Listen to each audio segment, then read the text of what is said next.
Welcome to the most disturbing child murder case investigators say they've ever seen. It immediately brought tears to my eyes. It's the most horrifying thing I've ever seen done to a human being, especially a child. I've never seen anything like that in the years that I've been doing this as a law enforcement officer. 911,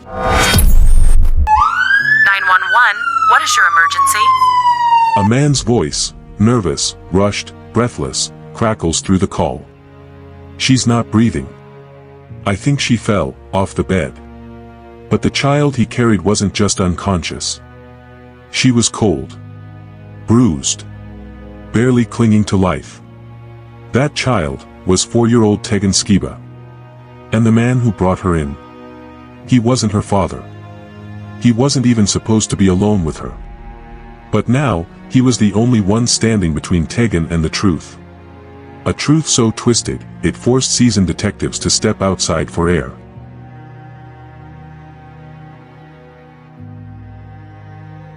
I then went to the room where Tegan was located. I observed numerous cuts.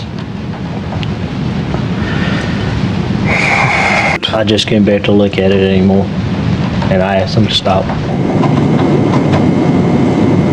You asked the doctor to stop? I asked the doctor to stop. I told him that was enough. I couldn't look at it. I couldn't bear it to see it anymore.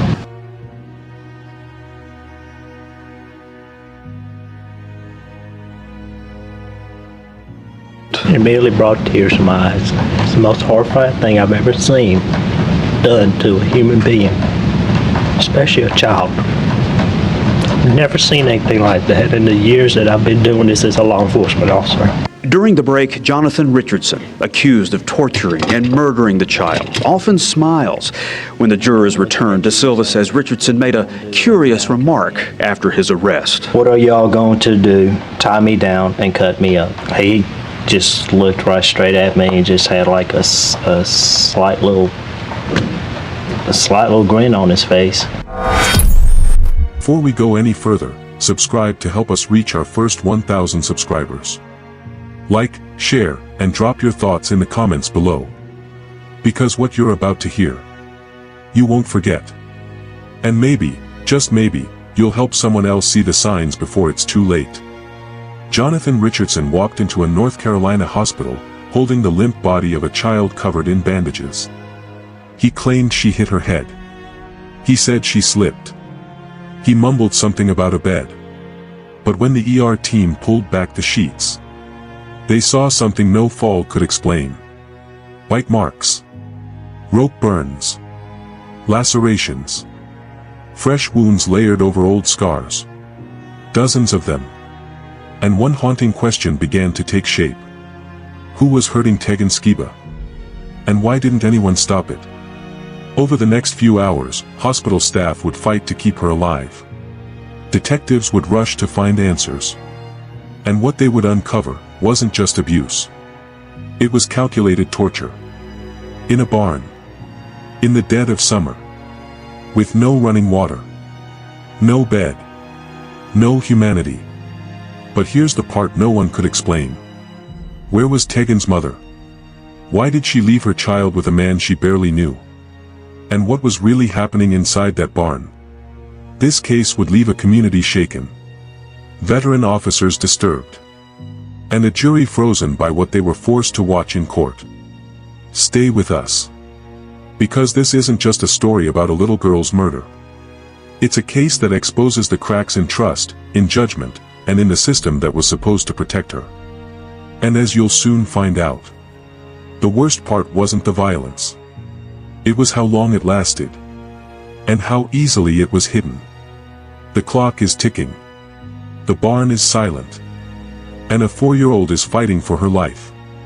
What really happened inside that barn? And what kind of man calls 911? After it's far too late. Before the barn. Before the hospital. Before the 911 call that made every officer on duty hold their breath. There was a little girl. With a crooked smile, curious eyes, and a laugh that made strangers stop and turn. Her name was Tegan Skiba.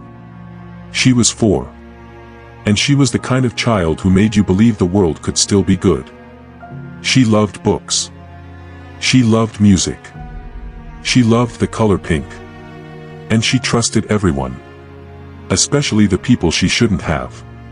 But Tegan didn't grow up in safety.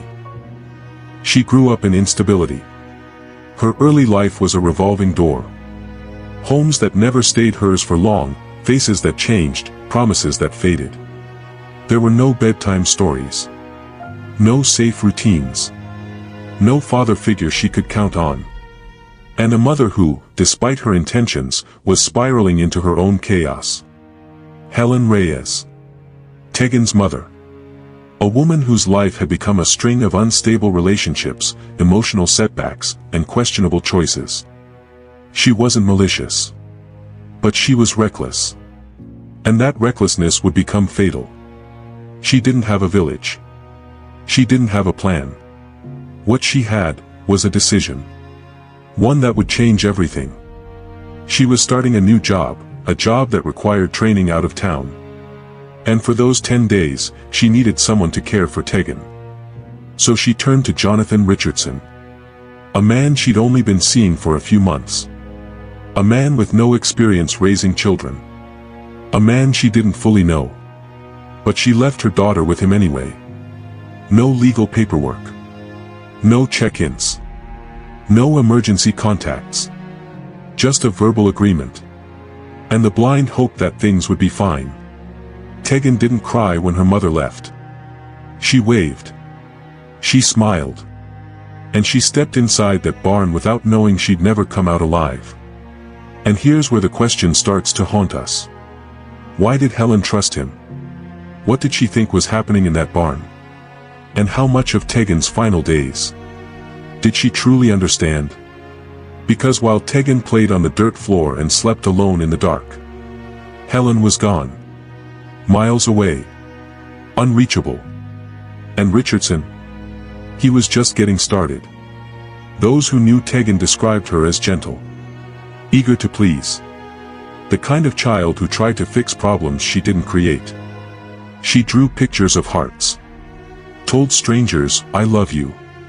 And believed grown-ups were good. But Tegan didn't get good. She got neglected. She got handed off. She got locked inside a barn while her mother packed a suitcase and walked away. This wasn't a case of someone slipping through the cracks. This was a child no one ever held on to long enough to truly see. And as investigators would soon uncover, her story wasn't just heartbreaking. It was preventable. Had someone asked more questions? Had Helen slowed down? Had anyone looked closely into Richardson's past? What they would have found might have saved her. Instead, we're left with questions no one wants to answer.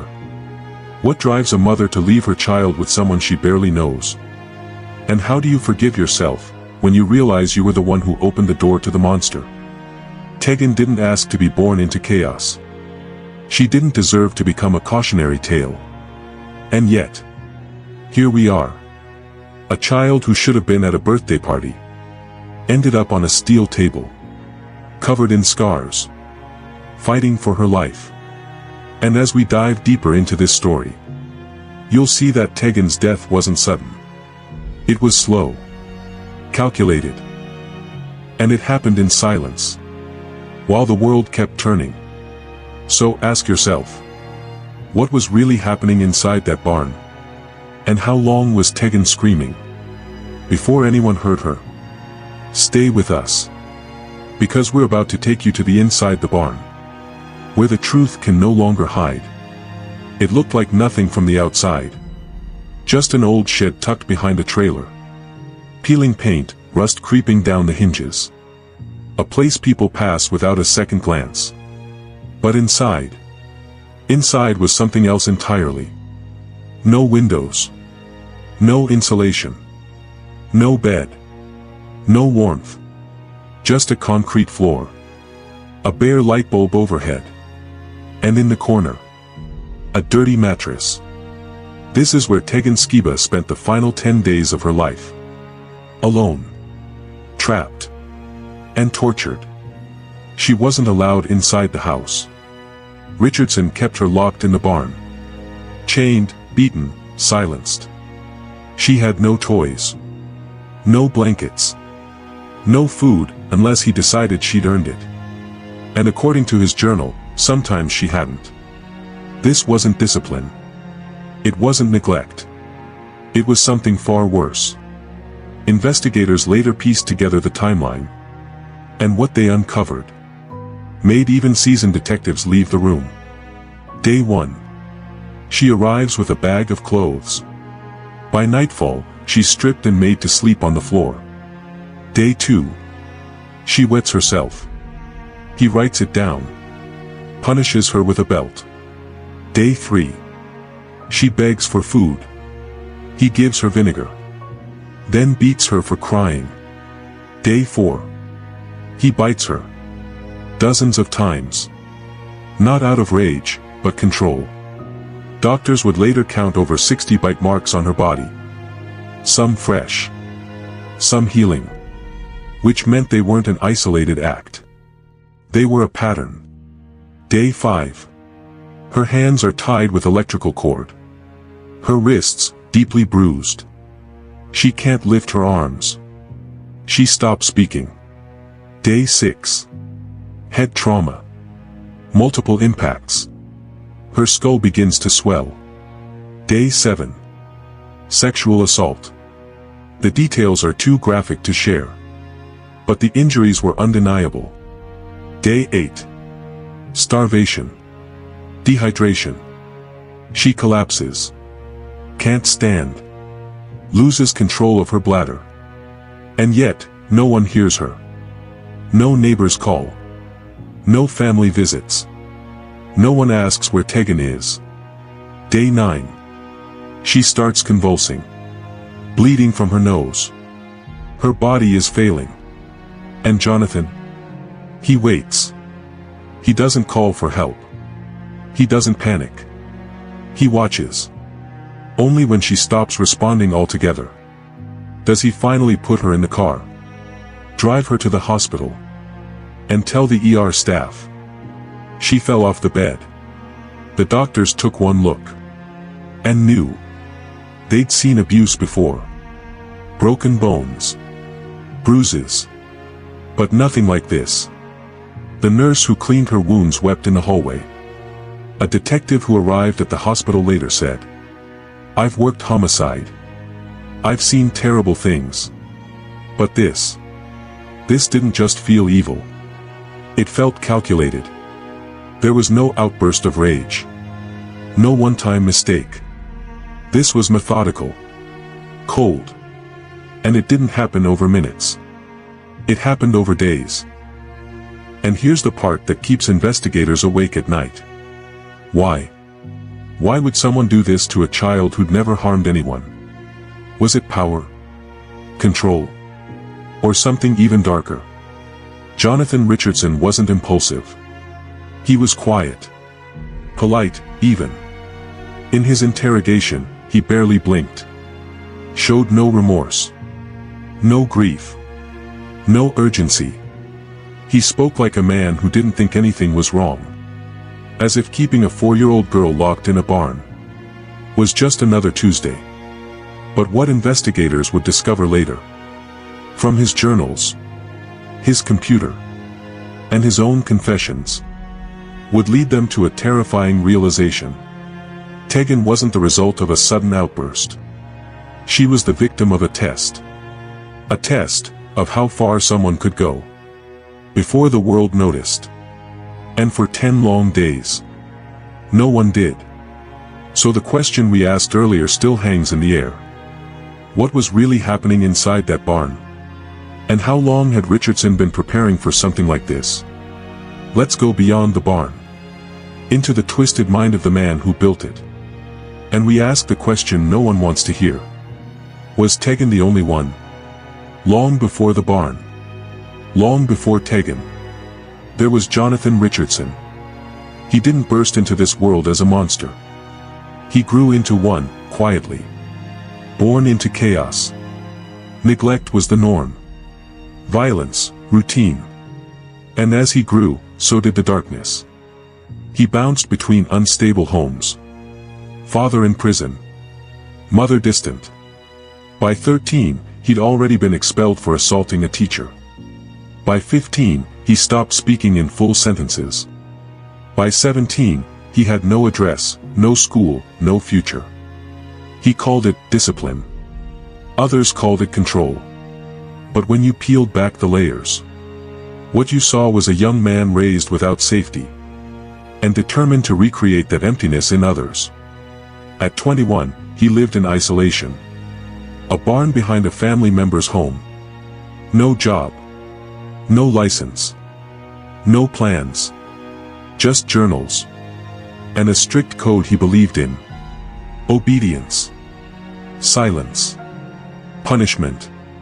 He wrote down Tegan's so-called infractions. Each one paired with a consequence. Didn't say, please. 10 minutes in the corner. Talked back. No food. Wet herself. Belt across the legs. Cried. Time to escalate. It wasn't impulsive. It wasn't improvised. It was structured. Measured. As if he was testing her. And what's more chilling, he saw himself as the victim. In recorded jailhouse interviews, Richardson spoke in fragments. Did what I had to do. She needed to learn. They don't get it. None of them do. He never cried. Never flinched. Just stared. Flat. Unmoving. One moment, he spoke with calm authority. The girl was out of control. Needed discipline. The next, he rambled about spirits. Demons. Said he was chosen to cleanse her. Doctors who reviewed his psychiatric evaluation were split.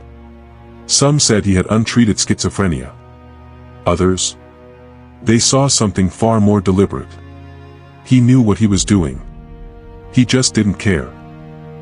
He wasn't looking for a child to hurt. He was looking for someone he could own. And that's where the question stabs the air like a knife. Why would Helen leave her daughter with him? She said she didn't know.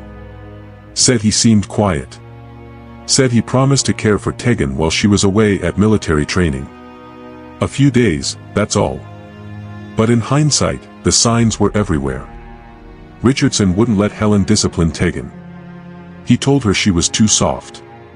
He once punched a hole through the wall when the child interrupted a conversation. He believed children were born defiant, and that they had to be broken. Helen told police she thought it was just talk. But talk is how monsters confess in plain sight. There were journals. Hundreds of pages of bizarre philosophies. Written in block letters. Filled with diagrams. Punishment routines. And warnings about spiritual corruption. He wasn't hiding it. He was proud of it. The man believed he was reshaping a child. And somehow, Helen walked away. And left Tegan with him. For 10 days. Some say she was naive. Others, complicit. But either way, the damage was done. And Richardson? He showed no signs of remorse. Not in court. Not in prison. Not once. Instead, he wrote this in a note found under his mattress. Pain is temporary. Obedience is forever. He didn't see her as a little girl. He saw her as a challenge. A project. A puzzle to solve through fear. But one puzzle still remains. Was this something he planned only for Tegan? Or had he been preparing? Long before her mother ever said goodbye. We turn to the trial. The courtroom. The witnesses. And the horrifying testimonies that forced an entire jury to confront what no one wanted to believe. Was Jonathan Richardson born broken? Or did the world turn him into this? The courtroom was silent. Not out of respect, but out of anticipation. Because everyone knew. What was about to be said would change everything. Jonathan Richardson sat motionless at the defendant's table. Pale. Expressionless. Hands folded. He wasn't nervous. He wasn't remorseful. He looked bored. But across the room, something else was unraveling. And it didn't begin with him.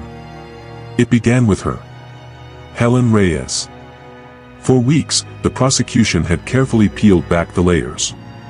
Doctor after doctor, standing before the jury, describing the unimaginable. Tegan's body was a catalogue of torment. 60 bite marks. Bruises in every stage of healing. Burns. Rope abrasions. Sexual trauma. Head injuries so severe, part of her skull had separated from her scalp. One ER nurse broke down mid-testimony. Had to be escorted out of the courtroom. A juror openly wept. Another turned away from the autopsy photos altogether. But as gruesome as it was, none of it explained why Tegan had been left there to suffer. Until the prosecution called one last witness. A neighbor. Quiet. Timid. But holding a truth the jury hadn't yet heard. She said she'd seen things. Things that haunted her. Tegan crying late at night. The sound of something hitting wood. A child screaming, then silence. But the moment that drew gasps from the courtroom, she said she'd seen Helen. Watching it happen. She told the jury about the day she saw Richardson make Tegan drink from a liquor bottle.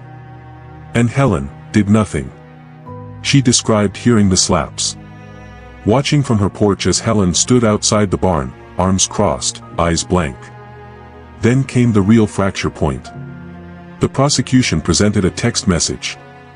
Sent from Helen to a friend. 2 days before Tegan's death. It read, "He's going overboard with Tegan. I'm scared he's gonna break her." She knew. She saw it. She feared it. And she left anyway. No one moved in the courtroom. Not the jury. Not the defense. Not even Richardson. He blinked, slowly. As if confirming everything. Without saying a word. Helen Reyes was no longer just the grieving mother. She became part of the story. A piece of the puzzle. That didn't fit neatly into sympathy or forgiveness. Why did she leave? Fear? Shame? Denial? Or did she believe Tegan's suffering was temporary? We'll never really know. Because when it was Helen's turn to testify, she broke. Tears. Rambling apologies. A soft, shaking voice repeating the words, "I didn't think it would go that far." But how far is too far?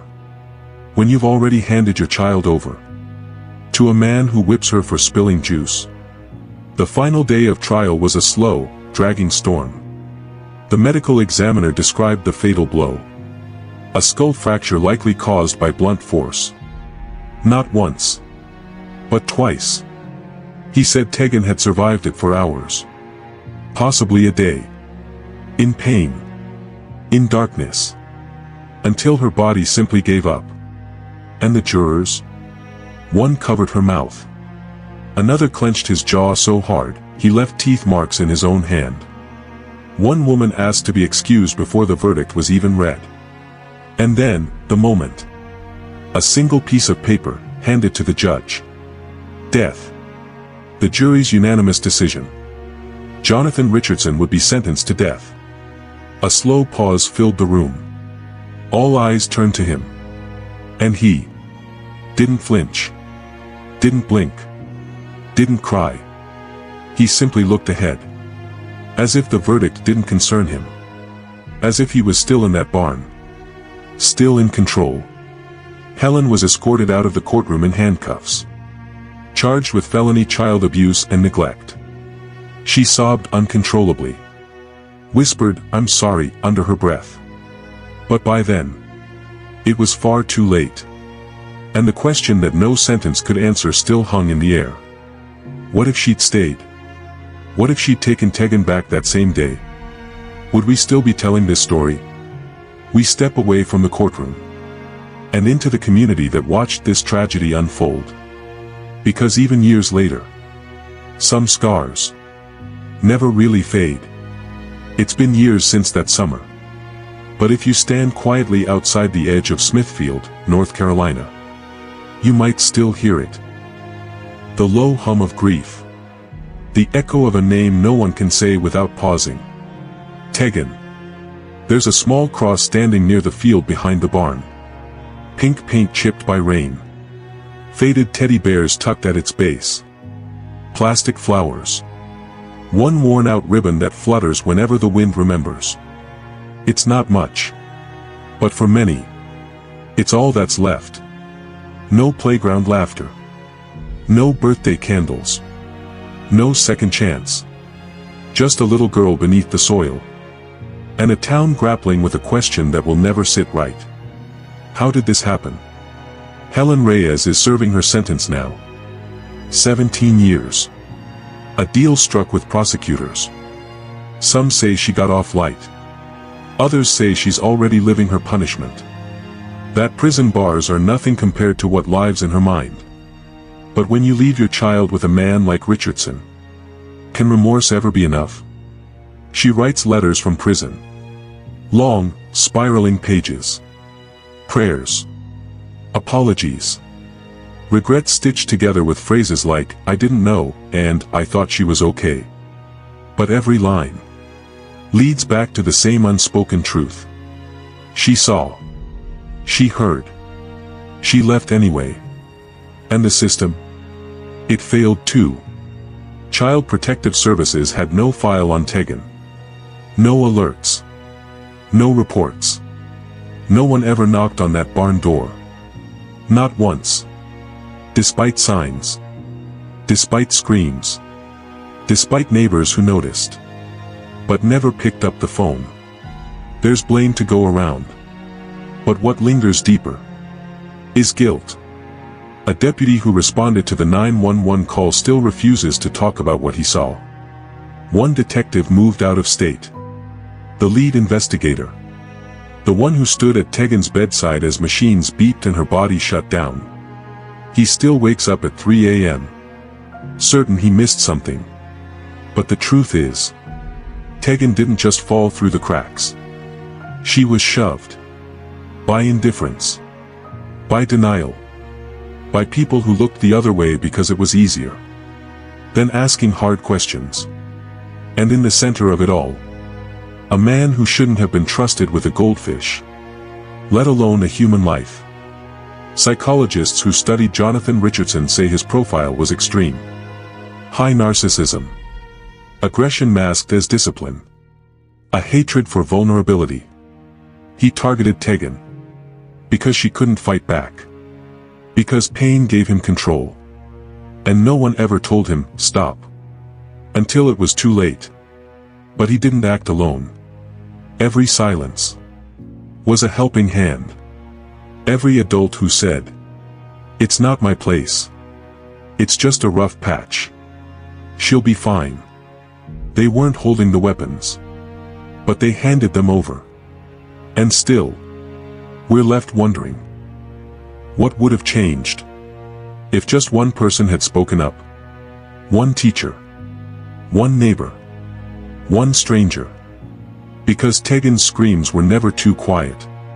They were just ignored. Now, all that remains is a grave. A cold, quiet marker.